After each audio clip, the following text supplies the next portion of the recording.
At the beginning of the 19th century, when industry was becoming America's religion, Brooklyn was considered the hinterland of unreachable Manhattan, and Greenpoint in turn, the hinterland of Brooklyn. For immigrants, it was one of the key gateways to America. For some, the beginning and the end of their journey. In the second half of the 20th century, the area between Newtown Creek and the highway connecting Brooklyn with Manhattan was known as Little Poland. You could hear people speaking Polish, shopping at Polish stores, visiting Polish doctors, barbers, lawyers, and restaurants. But there was never a place like this in Poland. Watch the Greenpoint Tales.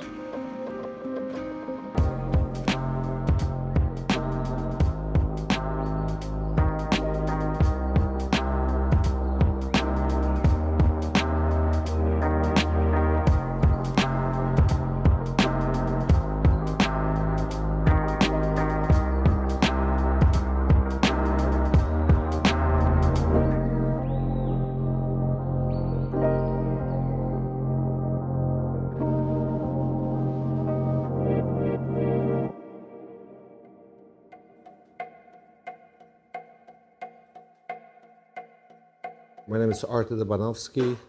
The first time I came in 1997, I just came to visit my father, who immigrated to US in 1989.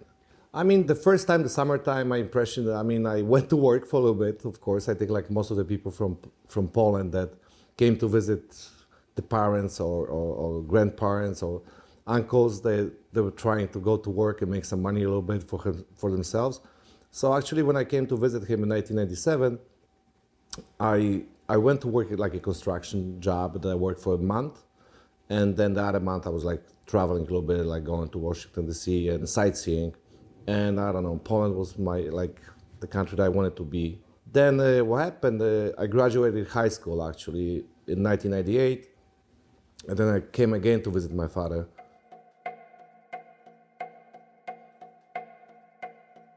I remember he lived on Leonard Street actually, and there was like a top floor. I remember the fourth floor, and he had like 3 roommates with him. I mean, the rooms you could lock them up, but we had to share the bathroom and the kitchen. And for me, that was like, wow, what's going on over here? Especially you open the refrigerator, and then everybody is like divided. Everybody has their own food there, own milk, etc. I wasn't too happy about that. But I still wanted to see my father, so I didn't really care. When I came for the second time in 1998 to visit him, like I said, I mentioned before that I graduated high school at the time. And my father still lived in the same building on Leonard Street and still shared the apartment with other tenants. But at that time, I wasn't sure what to do. My father asked me, maybe you want to apply here to go to college. So I did that. I applied to St. John's University for finance degree, and I was accepted actually. And that was the decision when I got accepted. There was a decision to stay in US, in New York with my father. And after I made that decision to stay, we started looking for an apartment. I didn't want to take money from my father because, you know, you're going out and your father gives you $5, you cannot do much. And, so I was working at the deli actually, Adam's Deli, that still exists on Nassau Avenue. So I worked there like after school and part-time and weekends. The school itself, I loved St. John's, was really nice. So, but during the school time, I was thinking, I was studying, of course, English in Poland, but it wasn't the same like living here. So I was able to read and write, but it was hard to speak. So it took me a while to like get used to not to think when I speak, right? But the main reason, like what helped me a lot, was actually I decided to switch the job from the Polish deli, and I was always walking down Nassau Avenue, and we used to live on Newell Street, so I used to pass the funeral home Evergreen on Nassau Avenue all the time, and I always seen somebody there in the office sitting, doing nothing, so I figured, well, this is gonna be a great job, I just answer the phones on the weekends.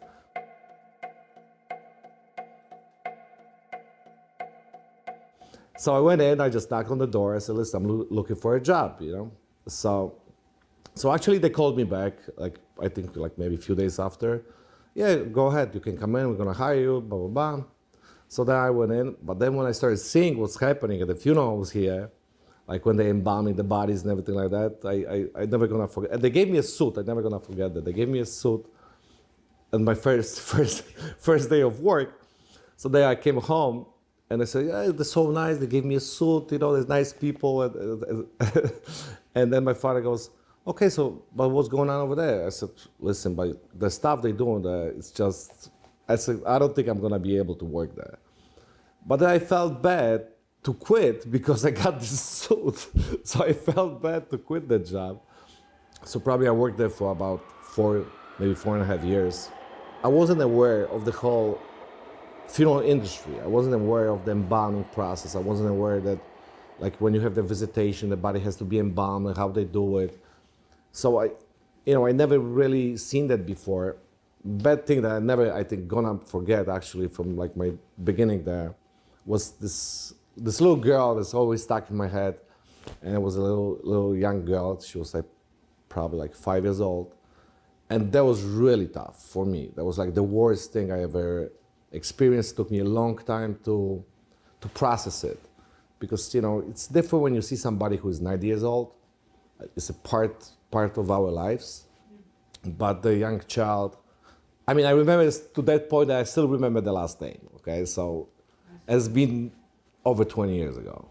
She was sick with cancer. She was a young little girl, and that was like I was helping dressing her, and I never gonna forget that. That's something that stuck in my head for all those years. And I think since that time, I'm very, like, my funeral home doesn't charge for kids and babies. The families only pay what we have to pay. So that's something that's always got stuck with me. I still remember like I said, I still remember the girl in my eyes, the last name. So which is a little creepy, I guess.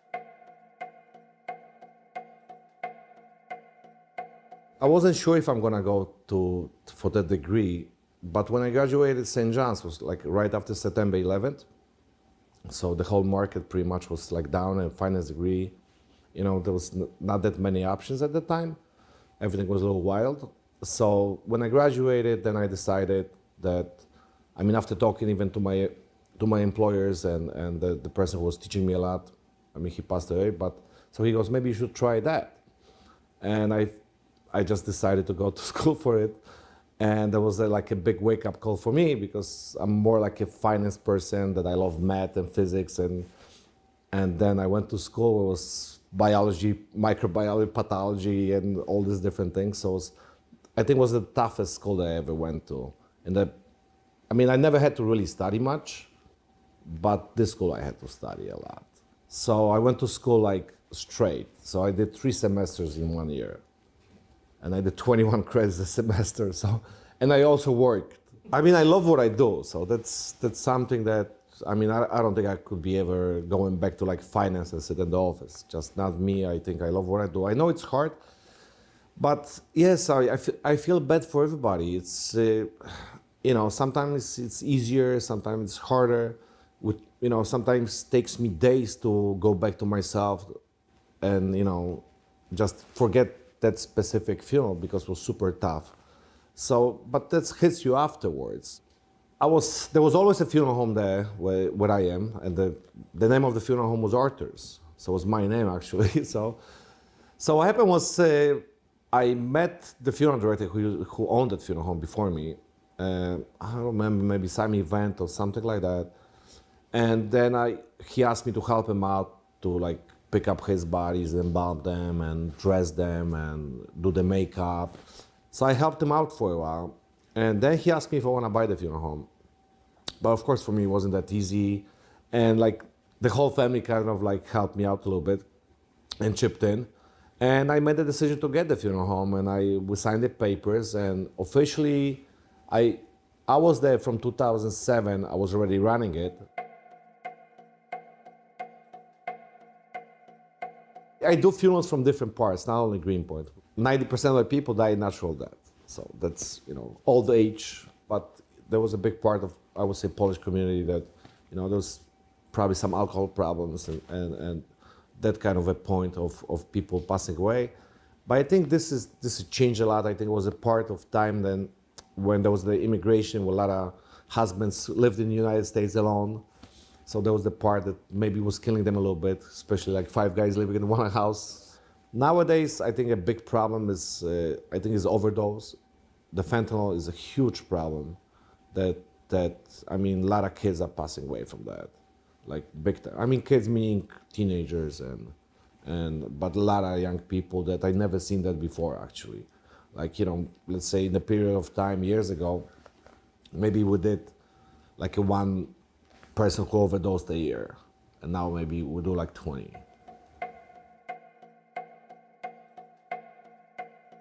The first organization that I joined actually was Pulaski Association of Business and Professional Men. That was the first organization that I joined. And actually I knew who they were because I used to work in Polonaise as a waiter for a little bit. But there was a short period of time. I worked there for like a month and I decided it's not my cup of tea. But so they had all the events there and I knew some of the gentlemen from there. So I asked them to sign up. So that was my first organization that I joined. And I don't know, from the beginning I kind of liked the idea of non-for-profit organizations who try to help other people. And the whole idea of helping people is always with me, and I think it's part of my life for so many years, even business-wise and all the organization-wise. Things that they nominated me for the Marshal of Greenpoint, I think was in 2013. So this got me even involved in other things, if it's specifically for Polonia of Greenpoint. And then 2015, I was picked the Grand Marshal of the whole parade. So this was already pretty big, especially that I think I went to like 300 events in a year. So like I'm not involved in anything that I'm getting paid for. So it's all like my private time. I feel that many of those organizations are just gonna disappear, which is gonna be super sad.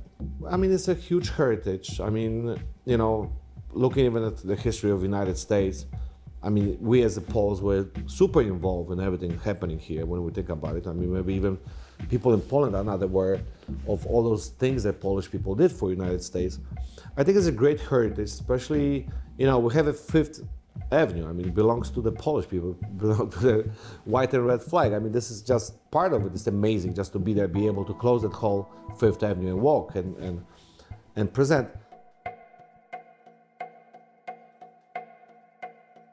My favorite place in Greenpoint, when I was a kid, of course, I went to Europa. You know, it was like a Polish club. And actually it was owned by my friend who passed away young anyway. There was like a nice little place. It was like antiquariat. It was on Manhattan Avenue, actually. They sold old things in the front, and in the back was like a little cafe. And all the young kids who used to hang out there because nobody could see, you know, I could smoke and drink and all these different good things.